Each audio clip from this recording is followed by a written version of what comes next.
everyone, my name is Anjali Verma and welcome to my YouTube channel.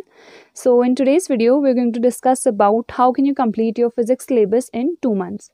So this video is for both the students, चाहे उन्होंने अभी तक अपना course start नहीं किया हो या फिर उनके लिए जिन्होंने अपना पूरा कोर्स कंप्लीट कर लिया है and they want to revise once again, because obviously अगर आपने पूरा पढ़ भी लिया है तो स्टार्टिंग से वो आपको सब रिवाइज करना ही पड़ता है. आपने पहले कितना भी पढ़ा हो वो मैटर नहीं करता है, अभी आप जितना भी पढ़ोगे वो सबसे ज़्यादा मैटर करता है आपकी परसेंटेज के लिए. So in this video we are going to discuss about कैसे आप न्यूमेरिकल्स कर सकते हो, कैसे डेरिवेशंस को लर्न कर सकते हो, किस वीक में आप कौन सा चैप्टर पढ़ सकते हो सो दैट आपका जो पूरा सिलेबस है वो भी कंप्लीट हो जाए. आप PYQs भी कर लो, सैम्पल पेपर्स भी कर लो. सो वो सब हम इस वीडियो में डिस्कस करने वाले हैं.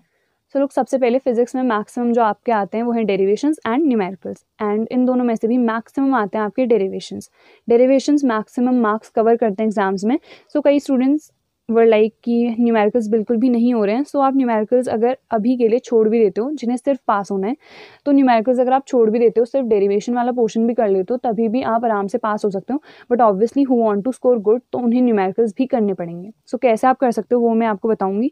सबसे पहले how can you do derivations, because वो मोस्ट इंपॉर्टेंट है एंड मैक्सिमम स्कोरिंग डेरिवेशंस ही हैं, बिकॉज डेरिवेशन से ही सबसे ज़्यादा पेपर आते हैं. सो लोग डेरिवेशंस में आप सबसे ज़्यादा रिटन प्रैक्टिस जितनी ज़्यादा करोगे ना, उतने ज़्यादा आपको डेरिवेशन समझ में आएंगे. जो लोग कमेंट करें ना कि डेरिवेशंस बिल्कुल भी समझ में नहीं आ रहे हैं, आपने रिटन प्रैक्टिस नहीं की होगी तभी आपको समझ में नहीं आ रहे हैं. Because you would be just looking at those derivation and you would be thinking कि यार ये तो लर्न ही नहीं हो रहे हैं. तो उसमें एज सच देख के लर्न करने का कुछ नहीं होता है. डेरिवेशंस को आपको लिख के ही प्रैक्टिस करना पड़ता है. एंड जो डायग्राम्स होते हैं डेरिवेशंस में, उन्हें लर्न कर लो आप. कौन से डेरिवेशन में कौन सा डायग्राम है ये आपको याद रहना चाहिए, तभी आप उसे आगे प्रोसीड कर सकते हो. एंड लुक, जब आप लिख रहे हो ना तो हर एक स्टेप को प्रॉपरली लिखो. एंड ऐसा भी नहीं है कि हर एक लाइन में आपको अच्छे से लिखना है. अगर प्रॉपर हैंड राइटिंग बना के अगर आप ऐसे ही करते रह गए ना तो कोर्स बिल्कुल भी नहीं होगा. जल्दी जल्दी लिखने की प्रैक्टिस करो. जितना जल्दी जल्दी लिखोगे तो आपके जो डेरिवेशंस एंड ऑल है वो भी आराम से कंप्लीट हो जाएंगे. एंड लुक, ऐसा लगता है कि रिटन प्रैक्टिस में टाइम वेस्ट होगा, बट ऐसा नहीं होता है. जितना आप लिख के प्रैक्टिस करते हो ना, उतने अच्छे से आपको डेरिवेशन समझ में भी आ जाते हैं एंड ज़्यादा टाइम तक वो डेरिवेशंस लर्न भी रहते हैं.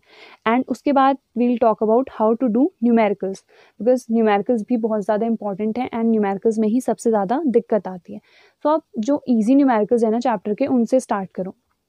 लुक, मैंने क्या किया था, जब मैं स्टार्टिंग में न्यूमेरिकल्स देखे थे मैंने, तो मुझे बिल्कुल भी समझ में नहीं आया था. And I was like I won't be able to score 90+ because of these numericals, but I was able to score 100 marks in physics. And एक और बात है कि हमारे बोर्ड में न्यूमेरिकल्स का जो वेटेज है वो उतना ज़्यादा नहीं है. 5 to 6 या फिर 7, 8 इससे ज़्यादा मार्क्स के न्यूमेरिकल्स हमारे बोर्ड में नहीं आते हैं. सो मैंने अपना पेपर पैटर्न प्रॉपरली देख रखा था कि न्यूमेरिकल्स ज़्यादा नहीं है, तो इसीलिए मैंने क्या किया था, जितने PYQs में like previous 10 year question papers में जितने भी न्यूमेरिकल्स थे वो मैंने सारे प्रैक्टिस किए थे. एंड उसके अलावा मैंने हार्डली 1 या 2 न्यूमेरिकल किए होंगे. वो भी जो क्वेश्चन बैंक्स आते हैं उनमें से कुछ क्वेश्चंस मैंने प्रैक्टिस किए थे न्यूमेरिकल्स के. इसके अलावा मैंने किसी रेफरेंस से न्यूमेरिकल्स नहीं किए थे, बट ये मेरे बोर्ड के लिए था. I was from UK board, जो कि एक स्टेट बोर्ड है. उसमें न्यूमेरिकल्स की वेटेज उतनी ज़्यादा नहीं होती है, बट CBSE में न्यूमेरिकल्स की वेटेज ज़्यादा होती है. तो आपको क्या करना है कि सबसे पहले तो जो इजी न्यूमेरिकल्स हैं उनसे स्टार्ट कीजिए. देन जो हायर लेवल वाले हैं तो आप उन्हें प्रैक्टिस कर सकते हो उसके बाद. बट अगर आपको लग रहा है ना कि बिल्कुल भी न्यूमेरिकल समझ में नहीं आ रहे हैं, तो पहले इजी से स्टार्ट करो. एंड मेरी तो एडवाइस यही रहेगी कि अगर आपको बिल्कुल समझ में नहीं आ रहे हैं तो पहले तो ईजी वाले कर लो एंड उसके बाद सिर्फ PYQs कर लो, बिकॉज मैक्सिमम वो रिपीटेड ही आते हैं क्वेश्चन बोर्ड्स में. सो PYQs भी कर लोगे तो आराम से आप अच्छा स्कोर कर पाओगे. एंड उसके बाद लोग नोट्स बहुत ज़्यादा इंपॉर्टेंट होते हैं, बिकॉज फिजिक्स में अगर आप सिर्फ बुक से देख रहे हो तो पहले तो आपको समझ में आ जाएगा, बट बाद में जब देखोगे तो वो समझ में नहीं आती है लैंग्वेज भी, बिकॉज एग्जाम से पहले इतनी ज़्यादा कन्फ्यूजन हो जाती है ना कि यार ये टॉपिक भी पढ़ना है, ये भी पढ़ना है. तो इसीलिए नोट्स प्रॉपर होनी चाहिए. अगर आपके पास हैं, आपने बना रखे हैं, तो सिर्फ उन्हीं पे फोकस कीजिए, कहीं और से मत पढ़िए. बट अगर आपके पास नहीं है नोट्स तो मैंने ऑलरेडी प्रोवाइड कर रखे हैं, आप उनसे भी पढ़ सकते हैं.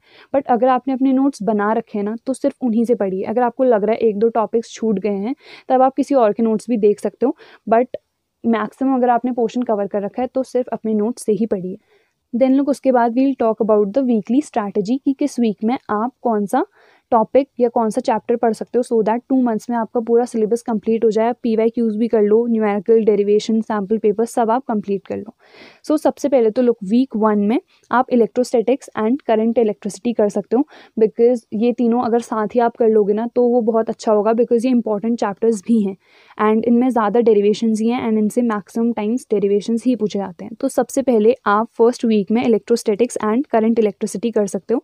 उसके बाद सेकंड वीक में मैग्नेटिक्स, जो कि इंपॉर्टेंट है, मैग्नेटिक्स एंड जो आपकी इलेक्ट्रोस्टैटिक्स है वो मोस्ट इंपॉर्टेंट है। तो सेकंड वीक में आप मैग्नेटिक्स कर सकते हो, इसके साथ EMI एंड EMW, बिकॉज छोटे चैप्टर्स हैं, उतने ज़्यादा लेंदी नहीं है।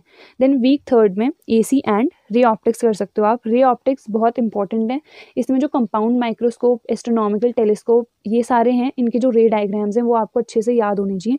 एंड रे ऑप्टिक्स में बहुत सारे टॉपिक्स हैं, बहुत डेरिवेशंस एंड ऑल हैं, तो उसके लिए आपको थोड़ी प्रैक्टिस डेफिनेटली करनी पड़ेगी। उसके बाद है वीक फोर्थ में आप कर सकते हो वेव ऑप्टिक्स एंड जो आपका dual nature of matter and radiation वाला चैप्टर है।